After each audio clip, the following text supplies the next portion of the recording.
pero mukhang papasok na agad tayo dito sa ating Game 2. It's all about the pacing, and let's head on to the draft. Execration goes to the blue side. Evos SG, sa kanila naman ang red side at ang 2 picks na magkasunod. Honestly, Evos SG, if they don't ban out Ling in this phase, medyo parang binaril nila yung sarili nila sa paa. Execration, they still looking like they're playing against Blacklist International, but that is to be forgiven.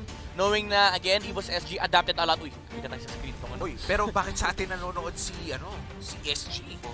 Wow, Ibang team yan. Oh, wait, ibang team ba yun? Ibang team yan. Oh, okay, they still ban out the glue. Evos SG respecting the hero pool of Execration. Pero remember, Execration, their first pick. Ang daming first pick material ni Execration. There's the Lunox, there's the Selena, there's the Kufra, and there's also the Benedetta. And looking at the bans right now, no, it was SG, Execration. As you said earlier, Midnight, talagang they're looking towards the same type of bans. And feeling ko, Evos SG, they're still quite confident on how they drafted in first game. Alam nila that it should have worked out for them, pero hindi gumana. They're still sticking to what worked, at least on the most part, and maybe adjust yung mga konting microplay na nagkamali sila na mamaya pa natin makikita. Execration, tatanggalin nila ulit ang Matilda. This is very much identical sa first game bans natin for Execration. Yeah, yun yung sinasabi natin kanina na sobrang typical nito for Execration, that they opt to ban out the Matilda as last kasi tinitignan nila yung viable options, especially when they're second pick. Talagang hindi nila pinapakita yung Matilda ban kasi they want to pressure the first pick team to pick up the Matilda. Now they're on the first pick. They're telling Evos SG na wala kaming balak mag-Matilda like ever, like legit, no? Kasi ang mga first pick materials dito for Exe is the Selenas, Lunox. Okay, there you go. The Eve ban. Evos SG opted to ban out the Eve. This is probably a Selena first pick for Execration. Let's see. First 3 bans for both teams, natanggal na nila, and Execration taking their time, hindi sila nagmamadali. Ang daming options na open. You still have the Benedetta, you even have a Jawhead. You can even pick a Kufra if you want to. Ang dami talagang pwede. Well, for the side of Evos SG, para sa akin, napaka-familiar na opponent yung ganitong drafting na ginagawa ng Execration. It's like you drafted for your grand finals para sa side of Execration. And Execration, feeling ko nga pwede pa nilang ilabas. Sa tingin nyo ba may ilalabas pa silang Bane Faramis dito? Pag nag-first pick Selena sila po, hindi. Mukhang ilalabas nila ang Jawhead. Magkakaroon ba ng seminar dito si Chakno kung paano mag-Jawhead? And Execration, they definitely go for aggressive playstyle. And ito, napaka-aggressive ni Jawhead, especially if early game ang usapan. Kanina nga lang do, Midnight, Evos SG, they got the Jawhead pero hindi tayo nakikita ng aggressive rotations. From Evos SG, they used that Jawhead a little bit defensively at talagang nag-go lang sila for skirmishes on actual big fights. Well, again, that's the problem of facing a Grok as a Jawhead. You can't literally make any offensive moves without a flicker kasi yun lang yung option mo na mag-flicker, kahanapin mo yung target sa likod ni Grok, then try to take down that target. Kasi nga, ang ginagawa lang ni Chakno is parang dito. Now, I like the Jawhead first pick from Execration. This is them understanding that Evos SG or Singapore in general doesn't really pick the Selena on the first 2 picks. Lagi nilang tina-third pick si Selena or banned on the second phase. So they opted to go for the Jawhead para makuha nila yung maximized hero pool with Chakno, and they let go of the Granger Benedetta para makuha nila yung Selena. So this is overall good understanding from Execration as to how Singapore likes playing with the 2 picks on the red side. This is quite scary for the side of Execration. This is the tempo setting heroes na hinahanap ng Execration. And if they ever command yung rhythm nga, katulad sinabi natin, if they want to be aggressive, they can. But right now, hero stats ni Harith, it's a 100% Okay na. Pwede na. Pwede na. Anong pwede na? Hindi ko nakita. 100% win rate si Harith. Nako, syempre, 1 game pa lang, pero 100%. 4 games. 4 games ba? 4 games. So much for na. Ayaw nga pala, sorry. Akala ko for this match lang, pero yeah, 100% win rate on this Harith. Plus, a Selena pick from Etomax. So, nabanggit ni Butters dito na merong tempo control ang Evos SG. But for Execration, feeling ko, yung tempo control nila, may skill shot lang. Kumbaga, pag kumagat ang kanilang Abyssal Arrow o kumagat yung eject sa tamang target, mabibreak nila yung tempo na meron ang Evos SG. But I love this Popol and Krupa pick, ha. Talagang gusto nilang tapatan ang ibibigay ng Selena. And Popolet Kupa, Evos SG, that is going to be their Your pick. team is And banned. Execration, Lunox naman na kanila tinanggal. Well, for Evos SG, tinanggal nila yung Lord na pwedeng gamitin ni Kel VJ.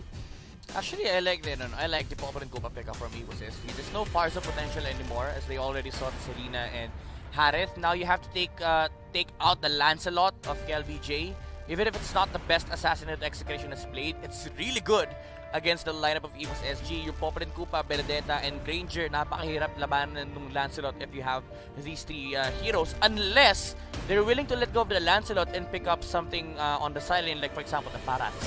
Para lang may ma-maximize nila yung fact na pwede kasing i-pick ni Execration yung Selena tsaka Lancelot. So most likely parang, alam mo, tinetelegraph lang ni Evos SG. Okay, maglalan Selena sa Exe, ang ganda ng first pick Barat sa atin sa second phase. Yeah, and they ban out the Pakito. Ibig sabihin, inopen nila yung sinasabi mong Lancelot and Execration. They ban out the Varsa, even if it's more of a reactive. Kumbaga, ayaw nilang may kalaban na Varsa on Evos SG side. Now, they have actually ang daming options ng Execration dito ngayon against Evos SG. The Selena against the Popol and Koopa alone would be a battle of information. But apart from that, the tempo could easily switch between two teams. The early damage coming in from Granger and Benedetta versus yung early potential na tumama yung mga skill shots nito ni Selena to the follow-up of the Jawhead. Again, Execration versus Evos SG, based on the first 3 picks alone, talagang magiging ito, ano yung term nyo doon? Yung pag sobrang ma-action nyo? Bakbakan. Bakbakan? Well, balagbagan. Balagbagan. Action Jackson. Action Jackson. Madami. Hinahanap ko yung term eh. Kasi merong Action Jackson eh. Oh, marami. Ayan yung Lance. Oh. Ayan na yung Lance. Okay, I pero like ito, it. Lance and Uranus. Ang last pick ng Execration, last 2 picks rather, Evos SG, they go for Rafaela, which means there is a probability na kumuha na sila ng tank side laner. Kasi nga medyo kulang yung kanilang tanking potential. There's two ways to go about this for USSG. Tama yung sinabi ni Batis kanina, tank, semi-tank actually, like the heroes of Yuzong, Babarats. Pero one thing that they could go for is they can flex the Benedetta XP lane and they can actually go for a Hayabusa gold lane. Wow, that is gonna be a big turn for Evos SG if ever. But I want to point out the Rafaela pick. I like this Rafaela pick mainly because it answers a lot of the... Oh wow, they're actually gonna flex the Benedetta, but they're not gonna go for a gold lane Hayabusa. They're gonna go for the Alice instead in the gold lane. Panapat dito kay Kendra. It is a great catch. Madali siyang makapag-zone out ng mga tao sa sarili nila ng mga comfort zone, specifically yung mga Zaman Force. And this is going to be interesting. Evos SG, are they gonna take us to a game number 3? But right now, we will introduce the players with their heroes at kung hindi tayo papasok sa Land of Dawn, yung bilog na naman ay lalabas anytime soon.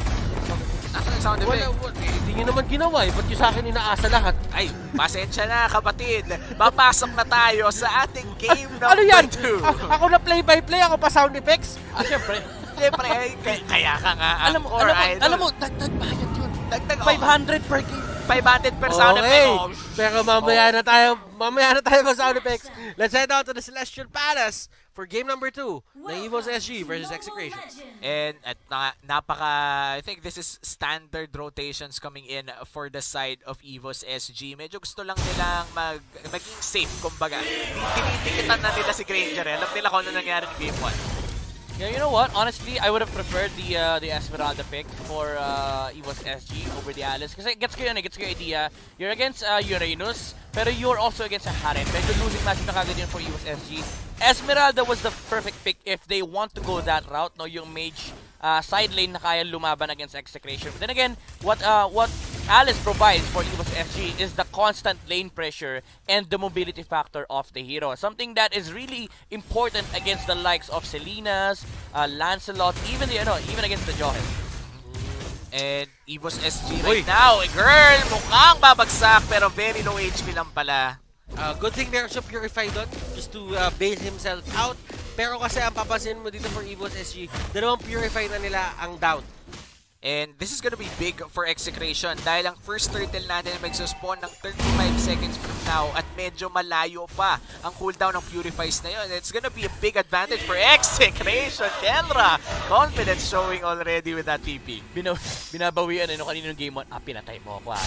Ngayon lugi ka sa akin sa matchup. Takot ka sa akin. Pero alam mo, focusing on Evos SG a bit more dito, Soul, he is one mean Benedetta player. Isa to sa mga favorite heroes niya. Ginamit niya to halos dati.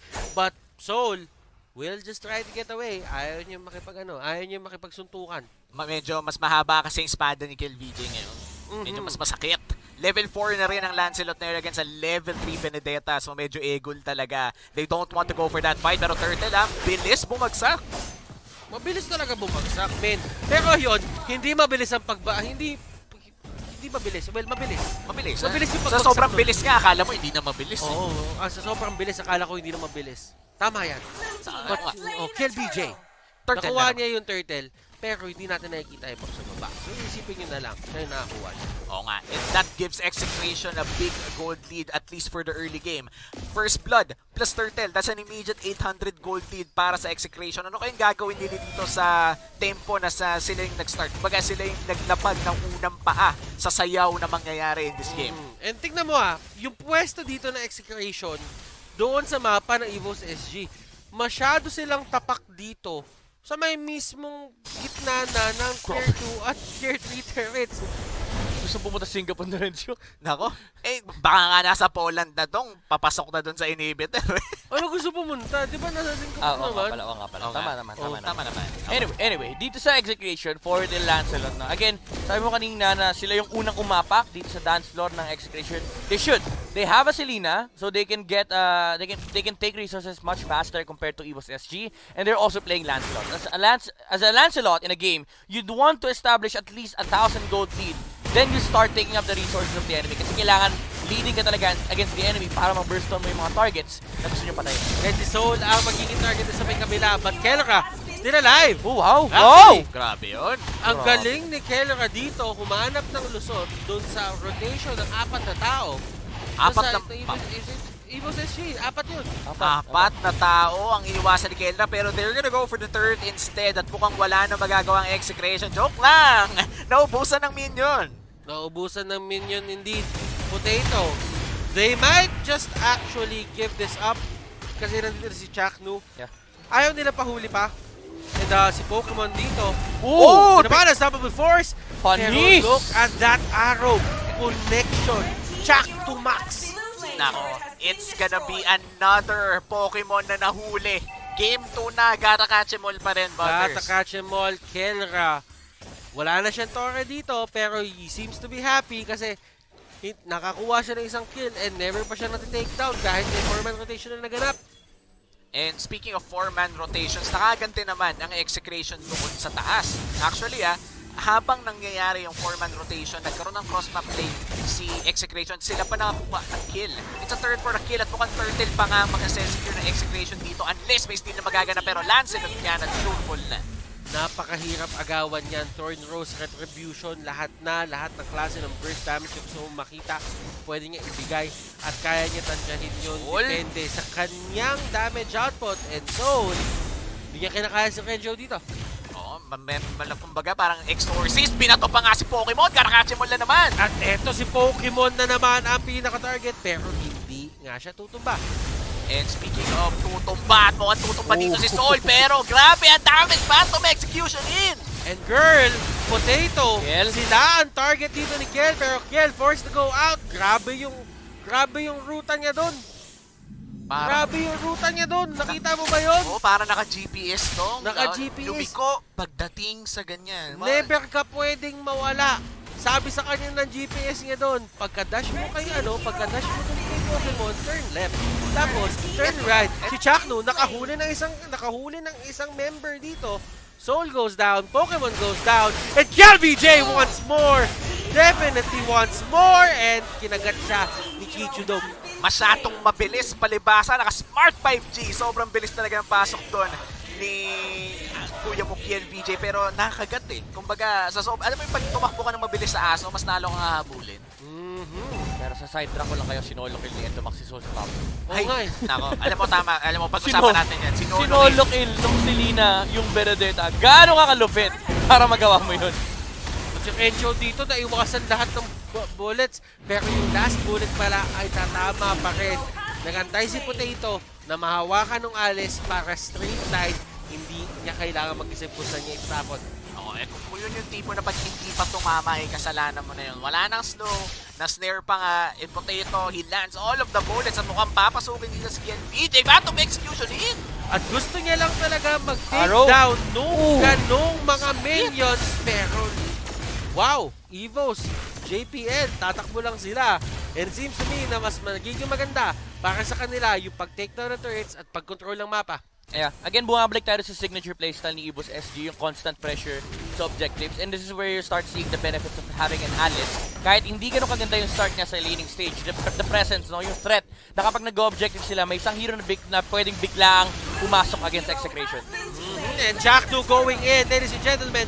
At Oh, ang dami niya. And Kelra, Zaman Force, hinahabol si Potato, and Potato can get out. Si JPL ang pinaka-next target para sa kanila, and Jack2, yung hinahabol kanina, siya na ang nahahabol pabalik. At tatakas na sila doon, keeping the casualties low.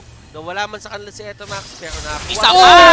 Pero sinamahan mo pa ng isa. Makulit, makulit. Pumasok pa ulit at binigyan ng Execration. And Execration akala mo malapit nang bumagsak si Chakno pero hindi siya bumagsak ng walang ganti. Flicker out, binalibad sa buong tropa. Pokemon na naman! At dami sana pwedeng puntahan ni Pokemon doon. Kaso hinarangan lahat ni Etomax. Nako. And Execration, they definitely control the tempo right now. 3K gold lead and a 7 kill lead as well for Execration. At lahat ng turtle sa kanila din napunta. Yeah, honestly, this is something that you would expect on the side of Execration whenever they get Joed and Selena. And gusto ko yung item build-up ni Renzo, yung Brute Force breastplate first item. Siya yung kumaga parang CCTV naman this time around, hindi na si Chakno. Kasi ang trabaho ni Chakno rito is to set up and make sure na may mapapatay kagad sila sa side ng Evos SG. Kaya ang ganda nung play niya kanina, nung akala natin si Execration yung lugi. Pero pumasok pa si Chakno, sabi niya, akala nyo, di ako lalaban Tinapon niya pabalik si Potato para maabot siya ni LBJ at ni Kelra. Slowly but surely, yung members dito ng Evos SG, kumukuha sila ng torre left and right. Habang si Renzo naman, kinokontrol niya itong baba para makuha yung mga turrets. Renzo? This looks like the second turret at 1/4 HP, hindi pa tutumba dito. Pero sabi nila Kelra, sige, may sumagot doon. Kunin natin itong nasa taas at palitin na natin ang mundo ng Evos SG. Sabi, kunwari na lang, hindi ko nakita yung holy baptism na yon. But right now, there is a fight happening, ladies and gentlemen. Evos zone. Next target, Kelra, is going crazy sa mga bagay na ginagawa niya dito. And I feel like Evos SG, they could have gotten that fight. Kaso hindi talaga tumama yung holy baptism ng Rafaela. If they got Kelra early with that ultimate, that could have been a different story. Pero nabigyan ng free reign si Kelra dahil nga doon sa hindi tumama ultimate, Zaman Force na pag, only dash, only damage, and kita naman kung gaano nakasakit si Kelra at this part of the game. 5-0-4. Unaharit. This is a dominating performance coming out from Execration, Evos SG.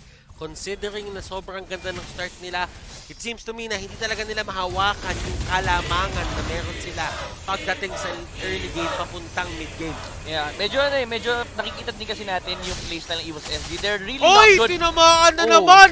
Sa pool, Grabe, isa siya na pa. naman. Ay, mukhang may takas. Safe na.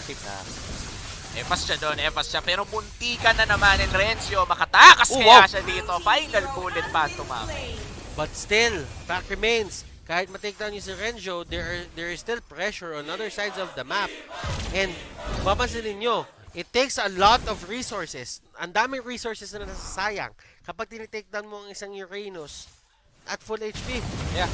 And Takes again, a lot. we go back to the idea na si Evos SG, hindi nila talaga playstyle na kailangan nila protektahan si Potato. As much as possible, they want to be the ones who are putting the pressure against Execration. But then again, you are playing into Assassins. Actually, ang daming pwedeng pampatay ng Execration to anybody on the side of Evos SG. Kapag tinamaan ka ng araw, patay ka. Pag nahuli ka ni Chaknu, patay ka. Kapag nakita ka ni KLVJ, patay ka rin. So, ang daming options na Execration to get pickups. And at the same time, yung team fight nila, lamang pa sila kasi yung team fight ng Evos SG, it's an Alice, and you naturally just lose to a Harith. And looking at the stats right now for Evos SG, feeling ko hindi dapat sila kukulangin sa damage. But then again, the Benedetta is 0-4-0. Dapat hindi sila kinukulang sa damage dito. They have 2 supports, sure. Pero meron silang Benedetta. Kaso nga lang, 0-4-0. The moment na hindi magkaroon ng maraming items or at least 2 items on time ang isang Benedetta, medyo kukulangin talaga ang damage. Even when you land the Electro final blow. But you do have to remember, late game potential, there is some in Evos SG. The Alice is there. Considering pa na talagang kailangan pang i-set up or kailangan pa talagang patagalin yung laro para sa kanila ngayon. But for the side of Execration, they do have the Harith. Meron pa silang KLVJ dito at Etomax na kayang mag-pick up ng kahit sino at certain moments, and si Chaktu pwede pa siya maghain ng kills para sa teammates niya. Despite being dangerous for Execration, they will be securing this Lord. Pero konti na lang That could have been a 3v5 or a 3v4 for Evos SG pero hindi nila kinuha. They didn't risk it. Yeah, things will about to become worse for Evos SG. Na-pick up na yung Divine Glaive kay Kelrad. That Harith, yung damage output itong taong to, it's gonna hurt a lot on the side of Evos SG. Disol, tumatakbo, tinatakbuhan niya talaga at yung Evos SG, hindi na sila lumalayo doon sa kanilang base. Alam nila na sobrang daming pick-off potential na meron ngayong Execration na isang maling tapak nyo lang, literal, kaya kayo pasabugin. And Renjo gets out, pero nahuli sa likod si Potato at hindi ganun katagal yung pagkaka-disable sa kanya. Kenra, ayan, nakagante ng isa. Bagsak dito si Alice at mukhang Torre ang susunod nila. And that's a 1-4-1. Araw? Wala namang nangyayari. Wala namang pala. Easy ka lang. Wala namang nangyayari. Practice na. Kinagat lang. Konting pagpasarap. And as you can see, there is a Lord going for the turret doon sa may taas. And unti-unting nawawalan dito ng space ang side ng Evos SG at tumama na naman kay Soul. Pero Soul is much more ready sa mga ganyang areas. Kumbaga parang may arrow to the heart, laging may arrow to the stomach naman dito sa ating game. Grabe si Ito. Sobrang lalim naman. Sobrang lalim. Imagine mo dong, sobrang lalim ng abyssal arrow, lumulusot na sa puso, diretsong kaluluwa na. Ganong asintado si Ito Max. Execration, they are just lurking the area. Kumbaga, ito yung pinakalamang nila para sa akin Like, meron din naman ganito yung side ng Evos SG. Pero I feel for Execration, yung freedom na meron sila sa mapa ngayon, parang dali maglagay ng abyssal trap. Para talaga makita yung mga tao sa paligid, pero si Chakra yung pinakalikod. And they're just gonna back off. Ayaw nila mag-engage. Disengage lang sila. I mean, at this point, Execration, they're just looking to get all the resources on the side of Evos SG. Kapag may tinama ng araw, we go for it. Kapag may lumabas at natala na ng Chakra, we go for it. Pokemon! Naku po, meron siyang truncheon dito, pero this might be a disaster for Evos SG. Pumapasok. Yung pana hindi tatama pero walang silang pakialam doon. Renjo and the others, they go in. Binato pa ni Chakno si Renjo palabas para save siya. 2 members on the side of Evos SG down. Renjo and the others, andito sila sa area, and si Selena nasa labas. Bato lang siya ng bato ng pana at hindi na naman tatama, pero those are good arrows kasi laging nasa-zone out, laging na-isolate yung ibang members ito. The side ng Evos SG at eto na si KLVJ going in! Phantom Execution! Tumama sa karamihan! And that is going to be it. Walang buhay dito para sa side ng Evos SG and Execration. They take the series with a 2-0